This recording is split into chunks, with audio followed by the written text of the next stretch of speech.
El Antiguo Testamento distingue que hay varios tipos o formas de ofrecer sacrificios a la divinidad o a las divinidades. Ustedes saben que en la antigüedad el sacrificio no solamente se ofrecía a Yahvé, sino que también se ofrecía a otros dioses. El Antiguo Testamento distingue varios tipos de ritos y es importante definir cada uno y señalar su lugar en la piedad de Israel, conectado ello con lo que nosotros hemos llamado sacrificio pascual. Entonces la idea es distinguir en primer lugar esos tipos de sacrificios y después conectarlos con el sacrificio de Jesús. Entonces los sacrificios del Antiguo Testamento es el primer tema. Vamos a ver cuáles son. El primer tipo es el holocausto o Shoah, sacrificio de holocausto o Shoah. La palabra Shoah significa como quemar y está muy relacionada también con esta otra expresión en hebreo, son dos expresiones hebreas, que es la expresión Allah, que significa hacer subir. Ese es el sacrificio en el que la víctima sube al altar, ¿cierto? En el que la víctima sube al altar y más aún es el sacrificio en el que se quema todo. Entonces la idea es que quede quemado todo. Entonces toda la víctima se consume.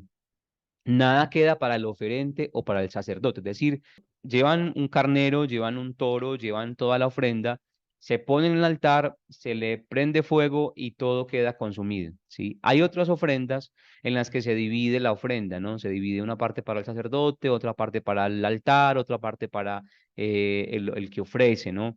En este caso queda la ofrenda completamente consumida. Entonces, constantemente escuchamos en la Biblia que ofreció un holocausto. Entonces, allí Abraham ofreció un holocausto al Señor. Sepan que el holocausto es este tipo de ofrenda, ¿no? Quemar todo un animal digamos, como en ofrenda a Dios. Otra característica de este tipo de ofrenda es que es presentado por el oferente, ¿no? El oferente es el que ofrece, ¿no? El que ofrece. Pone su mano sobre la cabeza de la víctima, declarando que la víctima es suya. Entonces la idea es que el que está ofreciendo ponga su mano sobre la cabeza antes de degollarla, ponga su mano sobre la cabeza de la ofrenda, sí, y él mismo la degolla y la pone en el altar donde comienza la función del sacerdote. Entonces, la dinámica del sacrificio era muy interesante porque el oferente primero llevaba la ofrenda, antes de sacrificarla ponía su mano sobre ella y como diciendo, esta ofrenda me pertenece, y luego la sacrificaba y la ponía en el altar. Y cuando la ponían en el altar, ahí comenzaba, digamos, el trabajo del sacerdote, porque entonces tenía que quemarla y demás. Este sacrificio se distingue el tema de poner la mano en la cabeza, me recuerda mucho otra imagen, que es la imagen del chivo expiatorio. No sé si alguien conozca esa imagen, la imagen del chivo expiatorio, que de hecho por ahí es una expresión muy popular, ¿no? Me cogieron de chivo expiatorio a mí, ¿no?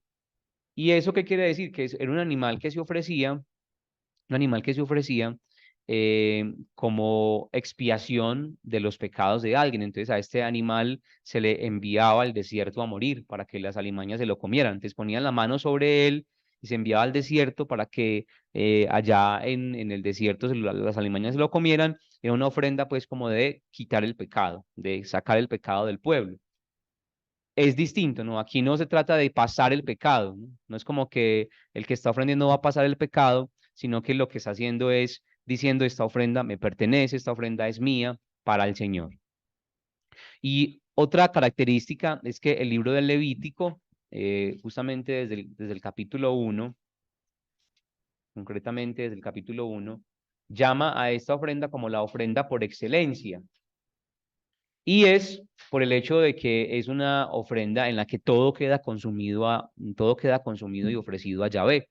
Esa es como la ofrenda total, ¿no? La ofrenda total. El libro de Levítico está justo después del libro del Éxodo.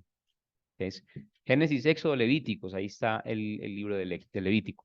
El primer sacrificio que trae a colación el libro de Levítico es el holocausto. Entonces, si usted quiere saber cómo se hacía el holocausto, puede leerse todo el capítulo primero del libro de Levítico y ahí está toda la descripción de cómo se hace ese sacrificio y lo que representa, ¿no? Que es una ofrenda total. O sea, en ese sacrificio se quemaba todo a Dios. Otro tipo de sacrificio es el sacrificio de inmolación, perdón, el sacrificio de comunión. Este tipo de sacrificio tiene una dinámica distinta. Entonces, en el holocausto, lo que se hacía era quemar toda la ofrenda. En este caso, se divide la ofrenda en tres partes, ¿no? Entonces se da una parte al sacerdote, otra parte se quema en el altar y otra parte se la come el oferente, es decir, el que ofrece, ¿no?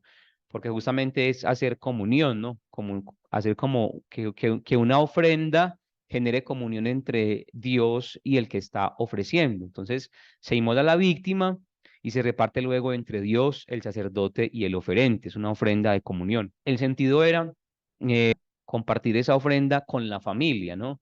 Entonces, como trasladar la bendición del templo, trasladar la bendición de la ofrenda también a la mesa. Entonces, no solamente, no solo se quema la ofrenda a Yahvé, sino que se traslada como esa bendición a la casa. Vamos a ir viendo cuando hagamos como la actualización de estas imágenes, cómo cada uno de esos sacrificios tiene que ver con la Eucaristía, ¿no? ¿Cierto? Entonces miren que en el holocausto se habla de una ofrenda que es total y en este caso en la ofrenda de comunión es una ofrenda que permite que conectemos la bendición del sacrificio y con la casa, ¿no? Entonces se traslada la bendición del sacrificio a la casa. Habían dos tipos de sacrificios de comunión, el sacrificio de alabanza y el sacrificio votivo o espontáneo. El sacrificio de alabanza se ofrecía justamente como en gratitud, ¿no? La expresión sacrificio de alabanza hace referencia a que hay una gratitud muy grande por Dios, entonces se ofrece un sacrificio de alabanza, se ofrece la vida de un animal en alabanza a Dios. La vida del ser humano está llamada a ser eso, un sacrificio de alabanza. ¿Y qué significa eso? Que toda nuestra vida sea consagrada al Señor como una expresión de gratitud por lo que Dios hace en nuestra vida. O sea, que todo lo que hagamos sea una expresión de gratitud al Señor porque Él ha sido bueno con nosotros. Cuando San Pablo habla de los sacrificios, dice, ustedes presenten sus cuerpos como una víctima viva y santa y agradable a Dios. Ofrezcan sus cuerpos, dice creo que el capítulo 6 de la carta a los Corintios.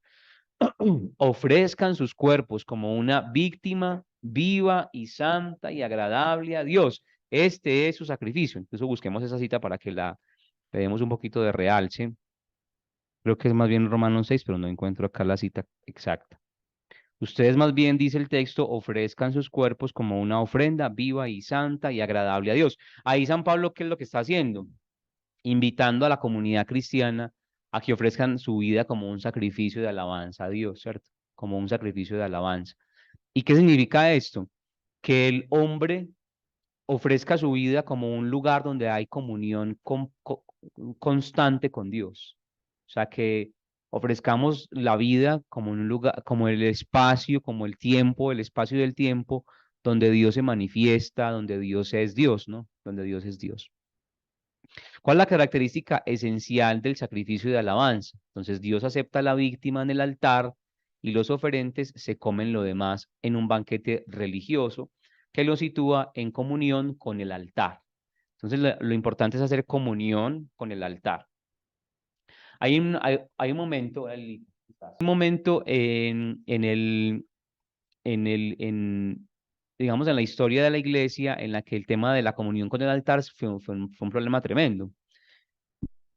Porque como les decía ahorita, no solamente se sacrificaba a Yahvé, sino que también otros pueblos, otras naciones ofrecían sus sacrificios a otros dioses, ¿sí? Entonces, por ejemplo, estaba el sacrificio a la diosa Astarte o a los dioses Baales, etcétera. ¿Y cuál era el problema? Que la carne que se sacrificaba a estos dioses, también había una parte que se sacaba a la venta. Entonces, el que ofrecía el sacrificio, obviamente, pues quemaba una parte, otra parte para el que oficiaba el sacrificio y otra parte para la venta, ¿no? Entonces, cuando usted iba a la carnicería, en aquella época se encontraba carne sacrificada antes a otros ídolos. Entonces, usted encontraba allá en la carnicería del pueblo, encontraba carne sacrificada a Astarte, a Baal, a un montón de otros dioses. Y esto generaba un conflicto tremendo para los cristianos porque decían, a ver, entonces, ¿qué hacemos? Tenemos que comer carne, pero acá solamente sacrifican carne a Astarte o al dios Ra o a Baal. Y entonces la pregunta que le hacían a San Pablo es, bueno, ¿y comemos de esta carne? No podemos comer. ¿Y cuál era el problema? Que comer de esa carne ponía al que comía de esa carne en una comunión con el altar. Entonces el tema está en que me pone en comunión con el altar. ¿Por qué? Porque como fue una ofrenda de comunión, entonces todo el que coma esa carne se pone en comunión con el altar de ese dios Baal o de ese dios, de ese ídolo, ¿no? Entonces era un problema que hubo. Y San Pablo, ¿cómo resuelve el tema? Dice, vea, los dioses son nada.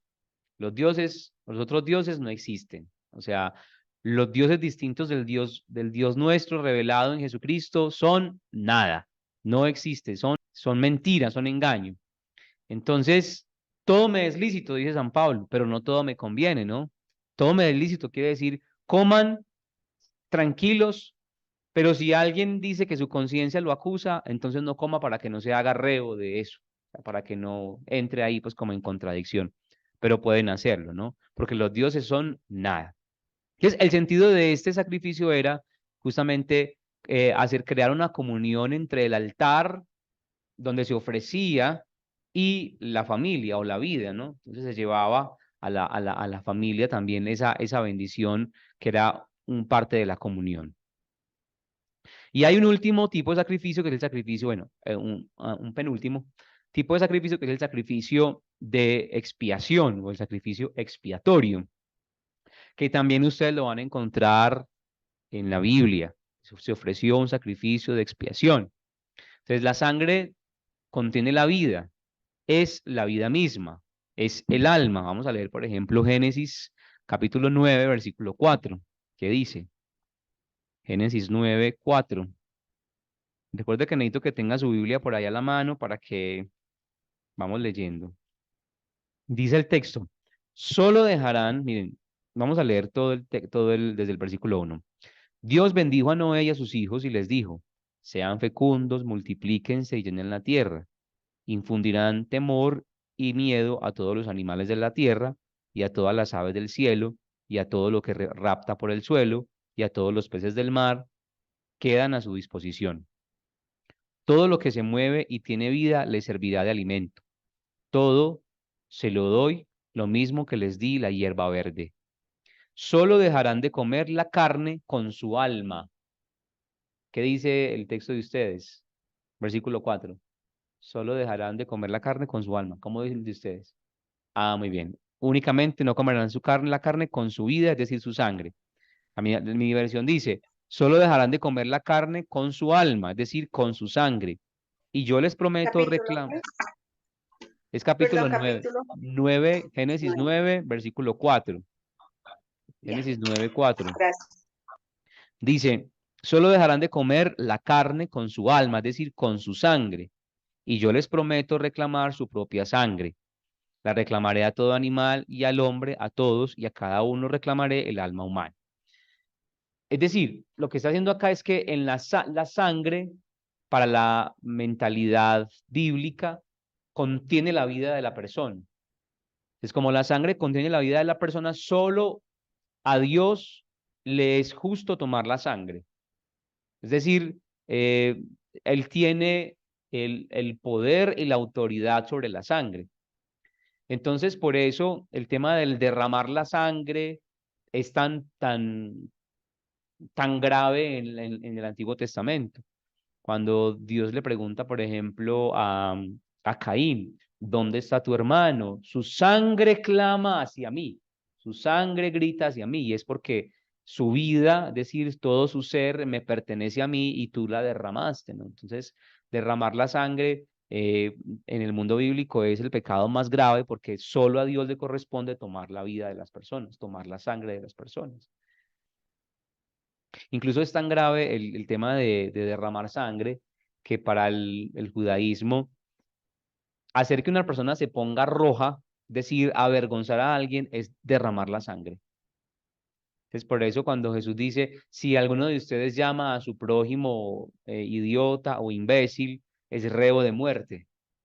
Está queriendo decir que si alguno de ustedes derrama la sangre de alguno de sus amigos, también está cometiendo un asesinato. Cuando Jesús le dice eso a los discípulos, ustedes han oído que se les dijo, no matarás, mas yo les digo que si alguno de ustedes llama a su prójimo imbécil, idiota, lo que sea, está cometiendo pecado. Eso dice la palabra. Y justamente detrás de eso está la imagen de que avergonzar a alguien es cuando se sube el color a la cara, ¿no?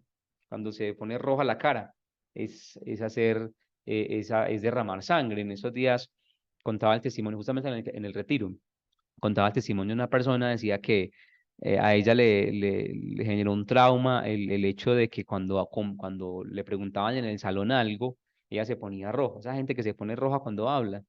Entonces ella decía que se ponía roja y que los niños le decían, ay, se puso roja, y se ponía más roja todavía, ¿cierto? Entonces dice que ella se sentía muy avergonzada y que eso le generó un trauma y una falta de autoestima tremenda. Entonces ya le daba pena hablar en público. Y que a su hija justamente le estaba pasando lo mismo, que cada vez que hablaba en público se le ponía la cara roja, entonces que los niños le decían, ay, se puso roja y se ponía más roja todavía, entonces que ya no quería como volver a hablar nunca más en el salón.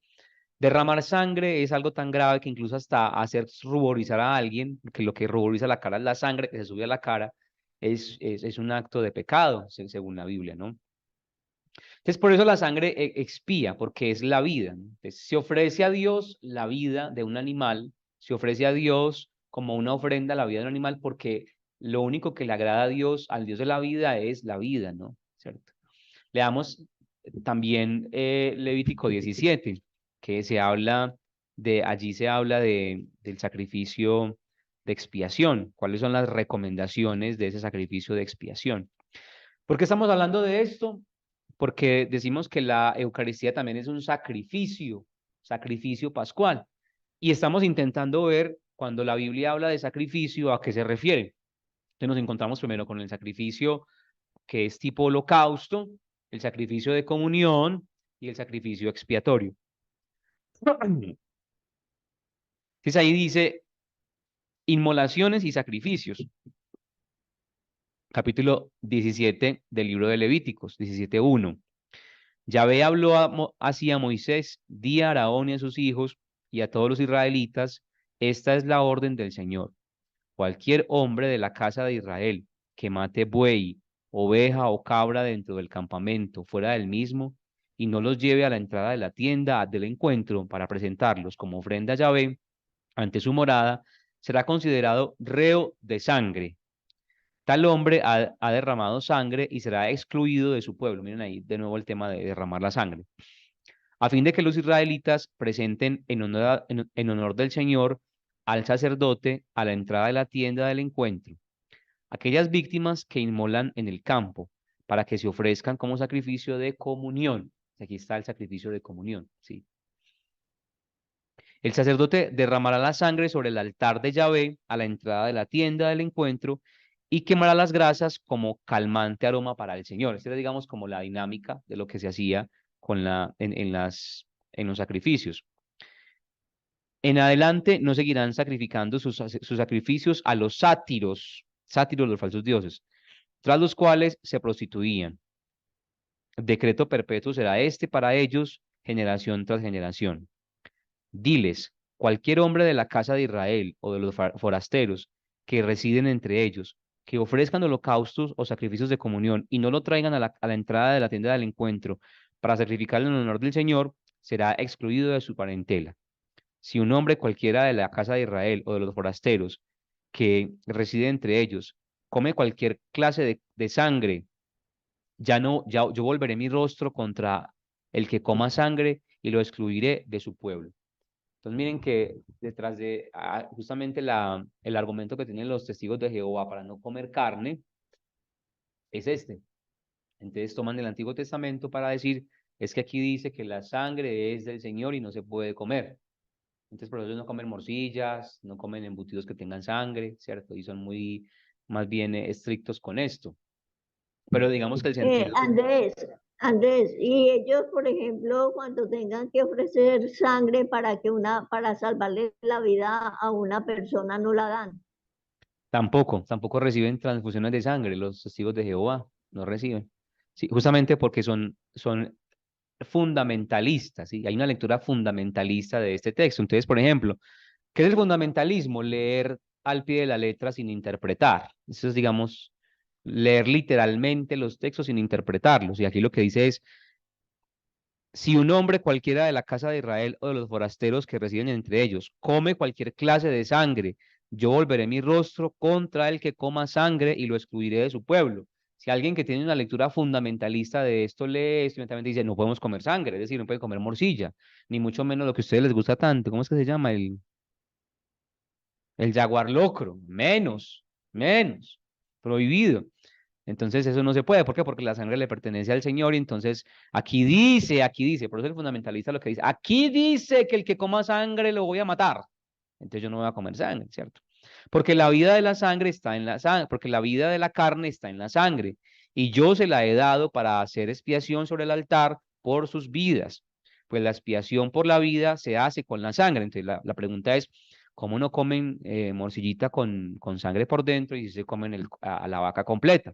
Sí, sí, sí, esa es la vida realmente, ¿no? O sea, la sangre es signo de la vida. O sea, obviamente, la sangre es la que fluye por todo el cuerpo y pues da la vida. Pero bíblicamente la sangre es signo de la vida, signo de la vida. Entonces lo que dice el Señor es no beber la sangre de ningún animal porque la vida me pertenece a mí. Y si quieren ofrecer, ofrezcan justamente la vida. Pero entonces eso no quiere decir que no podamos comer. O sea, el texto justamente dice, porque la vida de la carne está en la sangre y yo se la he dado para hacer expiación sobre el altar por sus vidas. Pues la expiación por la vida se hace con la sangre. La expiación por la vida se hace con la sangre. Entonces aquí está.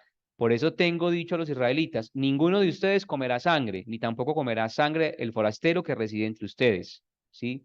La vida de la carne está en la sangre. Por eso, para expiar una vida que sea perdido o que está por malos caminos, ¿qué hay que hacer? Pues ofrecer la sangre, ofrecer sangre. Entonces, aquí, ¿cuál es el detalle, digamos, de este tipo de ofrenda o de sacrificio expiatorio? El oferente no tiene ninguna parte en la distribución de la carne, solo es para el sacerdote y para ser quemada en el altar. Entonces, el que ofrece como sacrificio expiatorio lleva toda la carne, lleva todo el animal, se lo presenta al sacerdote, le dice, aquí está mi ofrenda expiatoria para el perdón de mis pecados. Eso quiere decir la ofrenda expiatoria, para que se perdonen todos mis pecados. Y no tiene derecho a ninguna parte de esa ofrenda. Y hay otro tipo de sacrificio que es la ofrenda vegetal. Entonces, la flor de harina, a veces empapada con un poco de aceite, sazonada con un poco de sal y acompañada a veces con un poco de vino. Entonces, esto acompañaba los sacrificios sangrientos. Hay que señalar que las ofrendas de flor de harina empapada con aceite, sazonadas con sal y acompañadas a veces de vino, entonces, de ordinario son el complemento de un sacrificio sangriento. Son también un memorial que recuerda al oferente los dones de Dios o bien una prenda, es decir, una parte de la cosecha que ha comenzado y que hay que agradecer al Señor. Entonces dice, por ejemplo, el Antiguo Testamento, en el libro del Génesis, que Abel era un pastor y Abel le ofrece al Señor una ofrenda de sus animales, ¿no? De una de sus ovejas. Y la otra ofrenda, la de Caín, es la ofrenda de vegetales, ¿no? Él ofrece una ofrenda de vegetales. Agricultor. Entonces, Caín era agricultor y ofrece una ofrenda de vegetales. Entonces, son memorial de los dones de Dios o una prenda, una parte de la cosecha que ya ha comenzado y que hay que agradecer a Dios. Hay muchos momentos en los que se ofrecía la ofrenda de vegetales dentro de los rituales del pueblo de Dios. A ver, veamos aquí entonces cuál de esos sacrificios se parece más a la Eucaristía. ¿Ustedes qué dicen? ¿Cuál de esos sacrificios es el que más se parece a la Eucaristía? ¿Y por qué? Entonces revisen bien las notas, el holocausto, el sacrificio de comunión, el sacrificio de expiación o el sacrificio o ofrenda vegetal. El de comunión, dice por acá Lilita, ¿quién da más? Yo digo también que el de comunión. ¿Por qué, Angelita? ¿Por qué de comunión? Porque se hace presente el Señor en el altar para uno después recibir su cuerpo y su sangre. Muy bien, ok. ¿Qué más? ¿Quién da más? Ok. ¿Cuál otro sacrificio se les parece a ustedes al de Jesús? El También expiatorio. puede ser el expiatorio porque cuando la Pascua, que hacían el sacrificio del cordero. Ok. Entonces ahí hay un énfasis muy bonito porque, por ejemplo, San Juan, cuando habla de Jesús, para San Juan Jesús es el Cordero de Dios. O sea, la teología joánica del cuarto evangelio se centra en decir que Jesús es el Cordero de Dios, el Cordero de Dios que quita el pecado del mundo. Entonces, San Juan nos habla de un sacrificio pascual que es expiatorio. Jesús es el Cordero de Dios que quita el pecado del mundo. Desde el capítulo primero lo presenta así, cuando San Juan le dice a sus discípulos, vea, ahí va el Cordero de Dios que quita los pecados del mundo.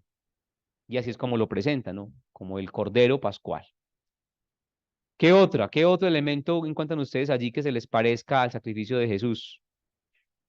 El expiatorio es por el perdón de los pecados. Miren que sobre eso decimos nosotros a las 3 de la tarde en la coronilla de la Divina Misericordia.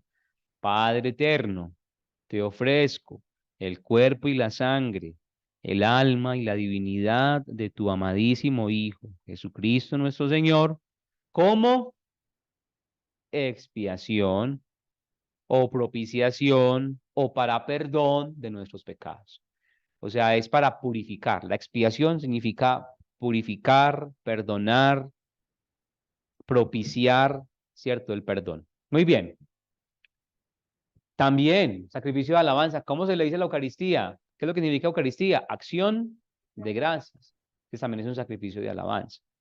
Vamos a leer algunos relatos, algunos textos del Nuevo Testamento que nos van a aclarar un poco esto.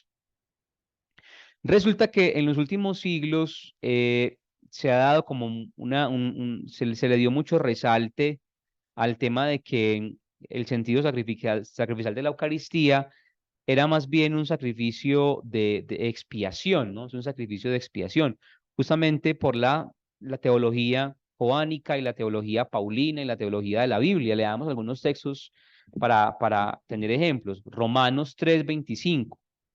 Claro, la palabra oblación significa presentar ofrendas, o sea, ofrecer, ¿no? Sí, es ofrecer. Entonces, todo lo que sea un ofrecimiento a Dios es una oblación, ¿sí? Cuando decimos, recibe esta oblación, recíbela, Señor. Entonces, recibe lo que te estamos ofreciendo. Oblativo es entregar, de donar, ¿no? De donar. Romanos 3:25, miren lo que dice este texto. ¿Alguien lo tiene por ahí ya? Que lo pueda leer. Romanos 3:25. Romanos 3:25. ¿Quién leyó? Pero Eulalita. son absueltos sin merecerlo, generosamente por el rescate que Jesucristo entregó. Dios lo destinó a ser con su sangre instrumento de expiación para los que creen. Entonces, Dios mostraba así a su justicia cuando pacientemente pasaba por alto los pecados del antaño. muy bien, Eulalita. Y en Palabra de Dios. 4:25, hasta ahí, hasta ahí. Y en 4:25 dice el texto. Voy a leer desde el 23.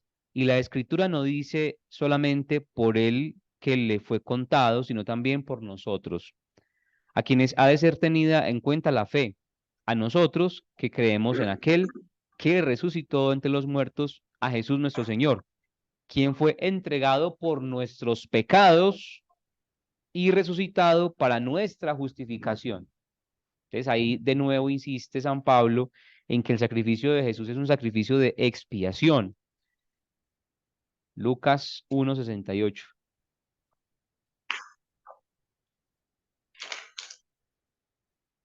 Entonces, para Lucas, ¿qué tipo de sacrificio es el de Jesús? Miren lo que dice. Bendito sea el Señor Dios de Israel, que ha visitado y redimido a su pueblo y nos ha suscitado una fuerza salvadora en la casa de David su siervo, como lo había prometido desde antiguo. Entonces, Dios lo que hace es en Jesús redimir, visitar y redimir a su pueblo. Entonces, desde aquí podríamos entender que para Lucas la venida y el sacrificio de Jesús es un acto redentor. Capítulo 2, versículo 38. 2:38. Lucas también, sí. Lucas 2:38. Presentándose en aquella misma hora, alababa a Dios y hablaba del niño a todos los que esperaban la redención de Jerusalén. Ana, refiriéndose aquí a la profecía de Ana. Presentándose en aquella misma hora, Ana alababa a Dios y hablaba del niño a todos los que esperaban la redención de Israel. Entonces, la vida de Jesús es una ofrenda redentora, es un acto de expiación. Más adelante, en el capítulo 24, versículo 21, ya finalizando precisamente, finalizando el Evangelio, 24-21 dice, nosotros esperábamos que Él sería el que iba a librar a Israel, pero en todas estas cosas llevamos ya 3 días y etcétera, etcétera. Detrás de esto está la teología de que Jesús es el que expía los pecados, expía los pecados. Leamos también Hechos 7:35. 7:35. Dice, a este Moisés de quien renegaron diciéndole, ¿quién te ha nombrado jefe y juez? A este envió Dios como jefe y redentor por mano del ángel que se le apareció en la zarza.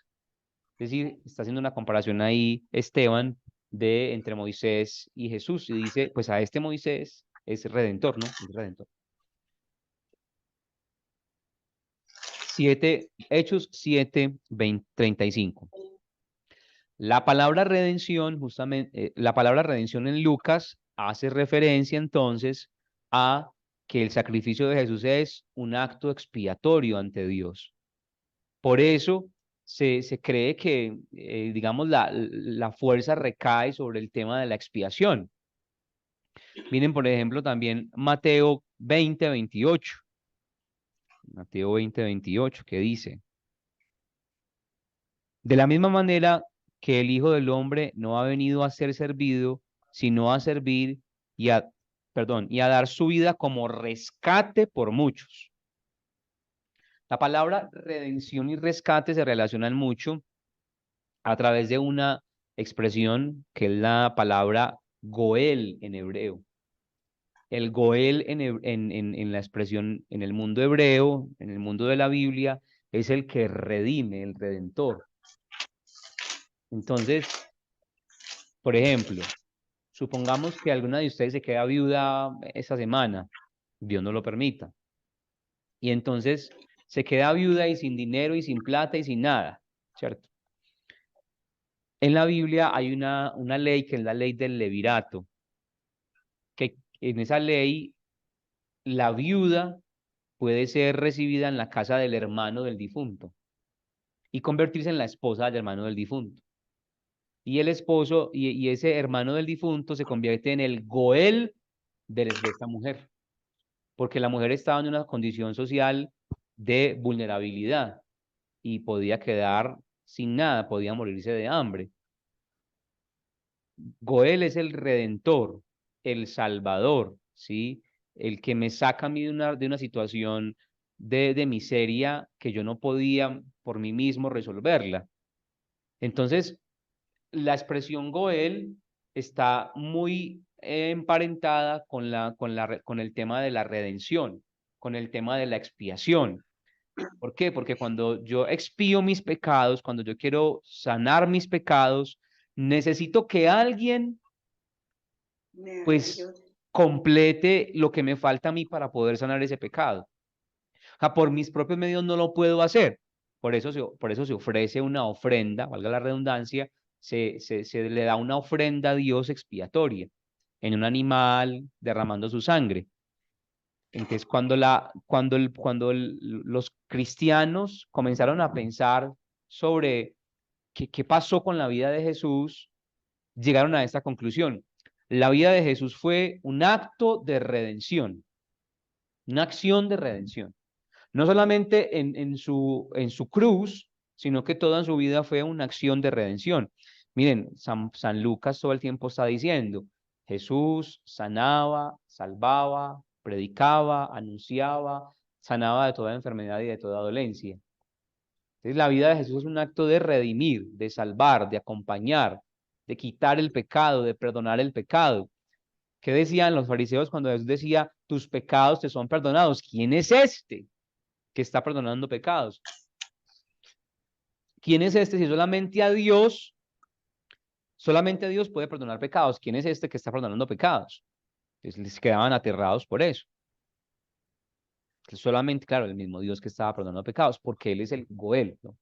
Entonces, el sacrificio, más que cualquier otro, ofrece a los fieles la posibilidad de verse introducidos en una relación más profunda con Dios. Gracias, sobre todo, al alimento santo que se consume en Él. Entonces, no, ahora bien, el realce que da la palabra en la teología paulina al misterio de Jesús o a la Eucaristía, si se quiere, ¿cierto? Es el tema de la expiación. Jesús murió por nosotros, por nuestros pecados. Él se ofreció a sí mismo, a Dios Padre, por nuestros pecados. Sin embargo, también hay que decir que la Eucaristía es sacrificio, como ustedes bien lo decían, de comunión, de alabanza. También es un sacrificio tipo holocausto, porque Jesús se entregó completa y absolutamente. O sea, Jesús en la cruz se entrega absolutamente. Todo, todo, todo, todo. O sea, la característica fundamental del holocausto es que se ofrece a Dios una ofrenda total. Una ofrenda total. Pues Jesús en la cruz también también da una ofrenda total. Entonces es un sacrificio tipo holocausto, es un sacrificio también de comunión. ¿Quién me dice por qué podríamos decir que es un sacrificio de comunión lo que sucede en la Eucaristía? ¿Por qué es sacrificio de comunión? ¿Cuál es la palabra clave del sacrificio de comunión? ¿Qué es lo que permite el sacrificio de comunión? Porque este es mi cuerpo. No la expiación. Ese es el sacrificio de la expiación. Cuando dice este es mi cuerpo y este es mi sangre, Muy bien, aquí Dani lo dijo. Aquí Dani lo dijo, es la comunión con el altar. Es decir, que hacemos unidad con el altar donde se ofrece. Entonces, ¿por qué la Eucaristía también es una ofrenda de comunión?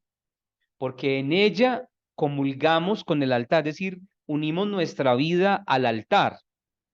Pero atención a esto, el altar no hace referencia tan solo al altar de la iglesia, ¿no?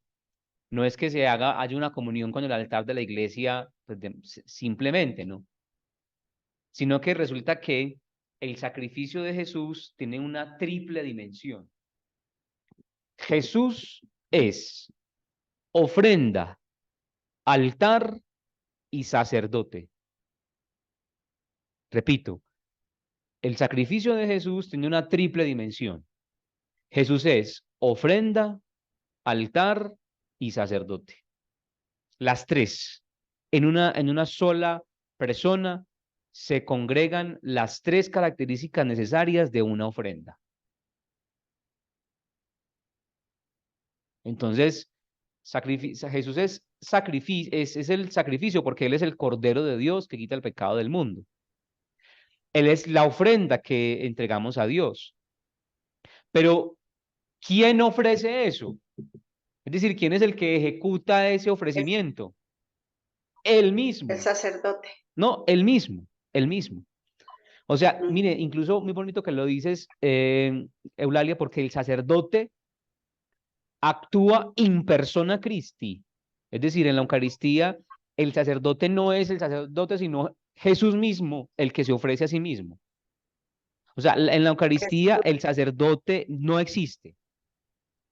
Perdón, así se puede decir. Desaparece el cura y en la Eucaristía aparece Jesús. Esa es, digamos, como la dimensión mística de la Eucaristía. Allí desaparece el sacerdote como persona.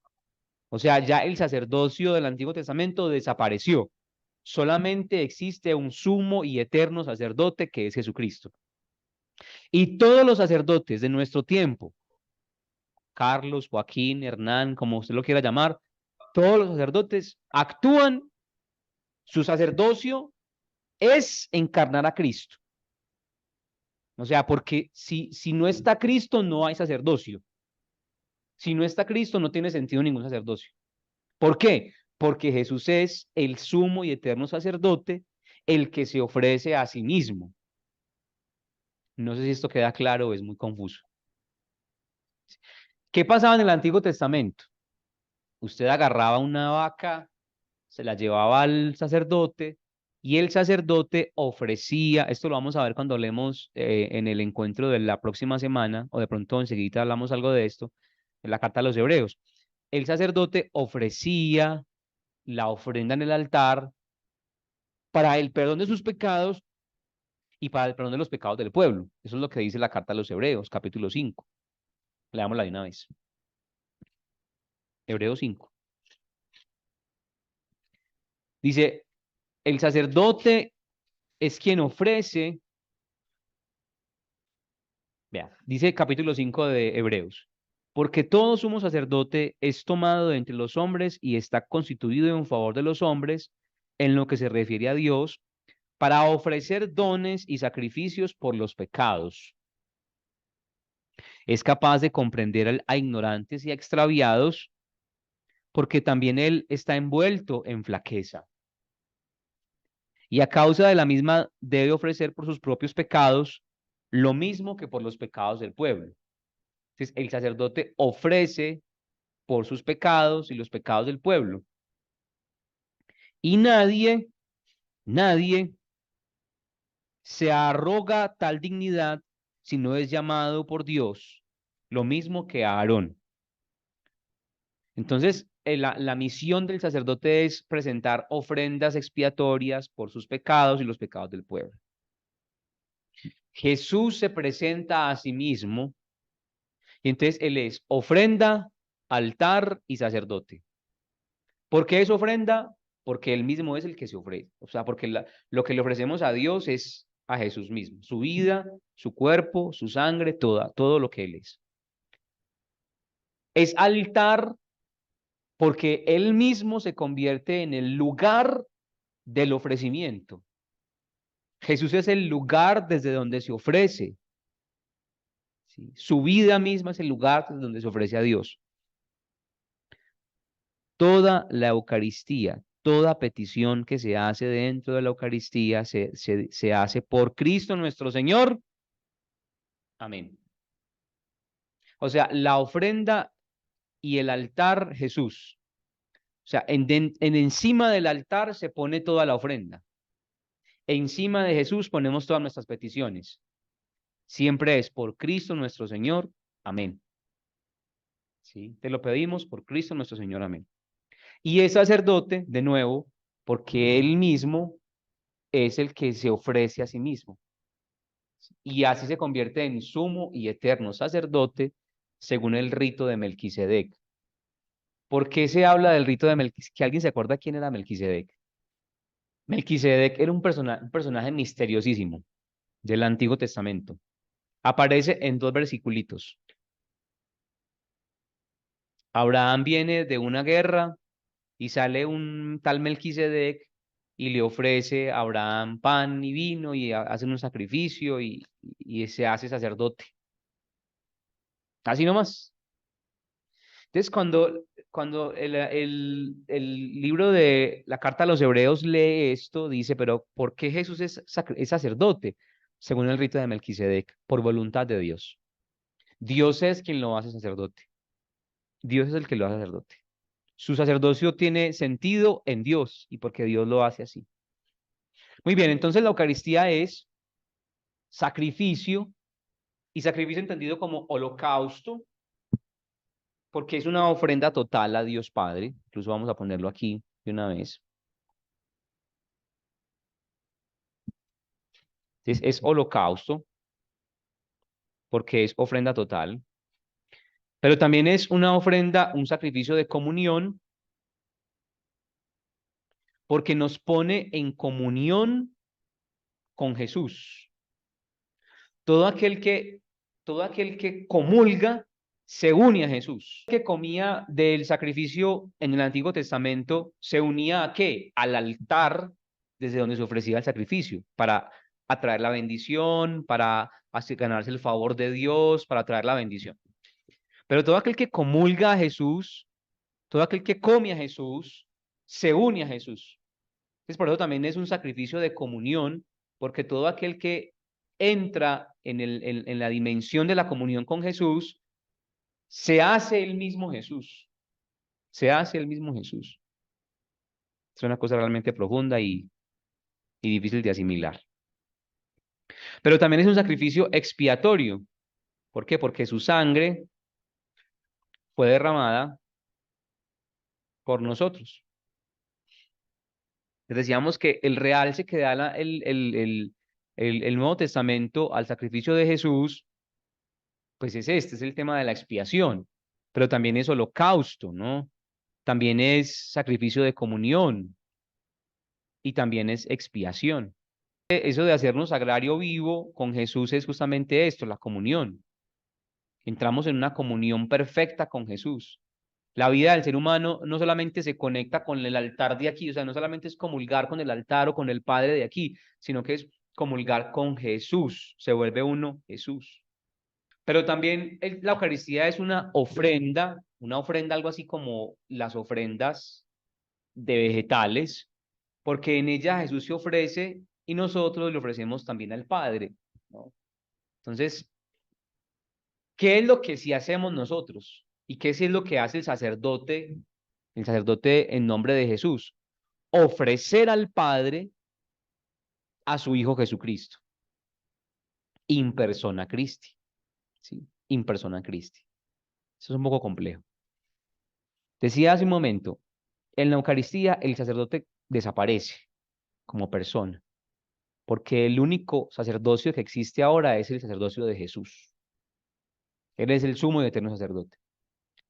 Pero la misión del sacerdote, y aquí sí viene su papel importante en nuestro tiempo, es ofrecerle al Padre el sacrificio de Cristo como una expiación para nosotros. Ofrecerle al Padre el sacrificio de Cristo como una expiación por nuestros pecados, como un acto de acción de gracias, como atraer la bendición, como una forma de ganarnos los méritos de Jesús, ¿sí? De validar los méritos de Jesús. Pero también la Eucaristía es una proclamación. En ella celebramos, proclamamos la vida, la pasión, muerte y resurrección de Jesús.